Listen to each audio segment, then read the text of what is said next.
Baik, perkenalkan nama saya Indrika Silviatari. Di sini saya sebagai pemateri pertama dari kelompok 2 untuk mata kuliah Etika Hukum Bisnis. Pada kesempatan kali ini, kelompok kami akan membawakan materi mengenai profesionalisme dan kode etik profesi. Namun pada kesempatan kali ini saya akan menjelaskan pada bagian pengertian dari profesi dan beberapa persyaratan yang menjadikan seseorang menjadi profesional. Yang pertama adalah profesi dan profesionalisme. Nah, di sini profesi adalah kelompok lapangan pekerjaan yang khusus melaksanakan kegiatan yang memerlukan keterampilan dan keahlian tinggi guna memenuhi kebutuhan manusia yang rumit yang hanya dapat dicapai melalui penguasaan pengetahuan. Nah, penguasaan pengetahuan yang dimaksudkan di sini nanti akan berhubungan dengan sifat dasar dari manusia, kemudian bagaimana sejarah dan lingkungan hidupnya, dan juga bagaimana etika yang diterapkan oleh para pelaku profesi tersebut. Baik, selanjutnya adalah beberapa persyaratan yang menjadikan seseorang menjadi profesional. Yang pertama adalah telah melaksanakan pelatihan ekstensif sebelum memasuki profesi. Nah, maksud dari poin ini adalah di mana profesi tentunya dia memiliki atau memerlukan kecakapan tertentu, artinya seseorang itu harus benar-benar siap pada saat menjalankan profesinya sehingga kualitas pekerjaannya tetap terjaga atau tetap stabil. Yang kedua adalah terampil dan terlatih. Nah, terampil dan terlatih sangat dibutuhkan dan sangat berguna bagi seseorang yang hendak menjalankan atau memberikan pelayanan jasanya kepada orang lain, kepada umum, dan bahkan lain sebagainya tanpa memperhatikan atau lebih memerlukan atau memperdulikan keinginan atau kepentingan dirinya sendiri. Yang ketiga adalah memiliki komponen intelektual signifikan. Nah, maksud dari poin ini di mana seseorang itu diharapkan dia mampu memberikan nasihat dan bantuan mengenai bidang keahliannya yang kadang-kadang tidak dimengerti atau dipahami oleh orang lain. Yang keempat adalah bersertifikat dan berlisensi. Nah, maksud dari poin ini adalah untuk persyaratan ini sangat lazim digunakan oleh berbagai profesi. Contohnya seperti seorang dokter, dia dituntut atau diwajibkan untuk memiliki sertifikat praktek pada saat dia ingin membuka prakteknya. Kemudian yang kelima adalah terikat atau tergabung dalam sebuah organisasi. Nah, maksud dari poin ini di mana organisasi untuk profesi dia berguna untuk meningkatkan atau menjalankan kualitas profesinya itu sendiri dan bahkan meningkatkan kesejahteraan dari para anggota-anggotanya. Yang terakhir adalah bertindak otonom. Nah, maksud dari bertindak otonom di sini adalah seseorang dikatakan profesional apabila dia dapat bertindak otonom. Artinya dia memiliki pendirian yang kuat sehingga tanpa profesionalisme atau tanpa menjadikan diri kita sebagai seseorang yang profesional, maka ditakutkan seseorang itu dia akan mengalami ketidakberhasilan pada saat menjalankan karir atau pekerjaannya. Nah, selanjutnya akan dijelaskan oleh pemateri kedua. Baik, di sini saya akan menjelaskan berkaitan dengan karakter dasar profesional. Nah, yang pertama bertanggung jawab. Karakter ini harus dimiliki oleh kaum profesional karena dalam melaksanakan pekerjaannya, kaum profesional harus bertanggung jawab penuh atas hasil-hasil pekerjaan mereka, terutama untuk menghasilkan karya di atas rata-rata dengan kualitas terbaik. Dan yang kedua, itu bersikap adil. Nah, di sini kaum profesional dituntut untuk tidak merugikan hak dan kepentingan pihak tertentu, terutama konsumen atau pelanggan yang berhubungan dengan profesi yang dijalankannya. Dan yang ketiga itu bersifat objektif dan independen. Nah, bersikap objektif itu bermakna sesuai tujuan, sesuai sasaran, tidak berat sebelah, dan selalu didasarkan kepada fakta dan bukti yang mendukung. Nah, selanjutnya itu independen. Independen memiliki makna tidak memihak serta tidak dibawa pengaruh atau tekanan pihak tertentu dalam pengambilan keputusan dan tindakan. Dan yang selanjutnya itu berintegritas moral. Nah, seorang dinyatakan profesional apabila orang tersebut memiliki integritas pribadi dan moral yang tinggi. Karena itu kaum profesional memiliki komitmen untuk menjaga keluhuran profesinya, nama baiknya, dan kepentingan orang lain maupun masyarakat luas.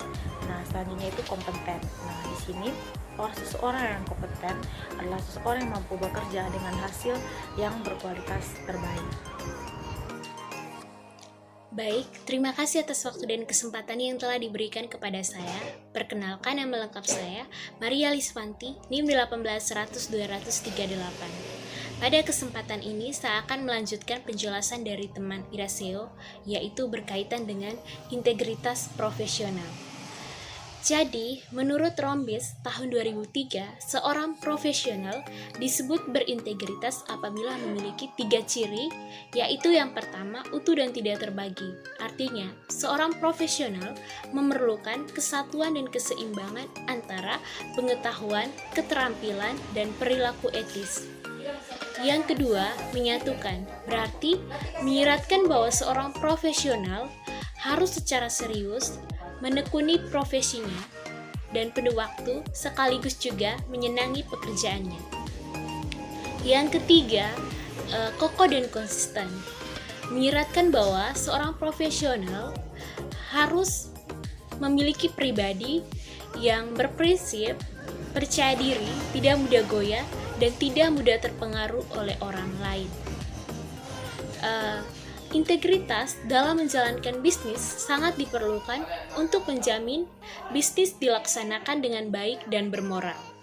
Contohnya seperti seorang akuntan publik dalam menjalankan tugasnya di kantor akuntan publik harus mempertahankan integritas dan objektivitas, bebas dari benturan kepentingan atau conflict of interest, dan tidak boleh membiarkan terjadinya salah penyajian secara material atau material misstatement. Adanya integritas menjamin kejujuran antara produsen dan konsumen sehingga terjalin hubungan yang baik dan saling menguntungkan. Ketiadaan integritas dan kejujuran akan cenderung meningkatkan biaya-biaya transaksi, yaitu biaya-biaya yang harus dikeluarkan untuk menjamin suatu transaksi jual beli menjadi saling menguntungkan. Baik, yang berikutnya berkaitan dengan objektivitas dan independensi. Jadi objektivitas dan independensi yaitu yang pertama, seorang profesional disebut objektif jika tindakan yang dilakukannya sesuai dengan tujuan dan sasaran, tidak berat sebelah, dan selalu didasarkan pada fakta atau bukti pendukung.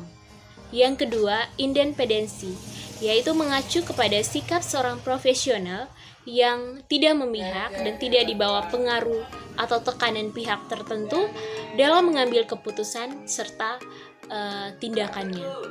Yang ketiga, independensi seorang kaum profesional itu dinilai dari dua sisi, yaitu independence in fact, itu seseorang yang secara mental dinilai independen, dan independence in approach, yaitu seseorang yang diragukan independensinya berdasarkan penilaian orang lain. Baik, yang terakhir itu berkaitan dengan asosiasi profesi. Profesional yang berkecimpung dalam bidang pekerjaan tertentu pada umumnya memiliki badan atau institusi yang diorganisasi oleh para anggota untuk meningkatkan status serta kualitas hasil pekerjaan anggotanya. Badan atau institusi ini sering pula disebut sebagai organisasi profesional yang bersifat nirlaba.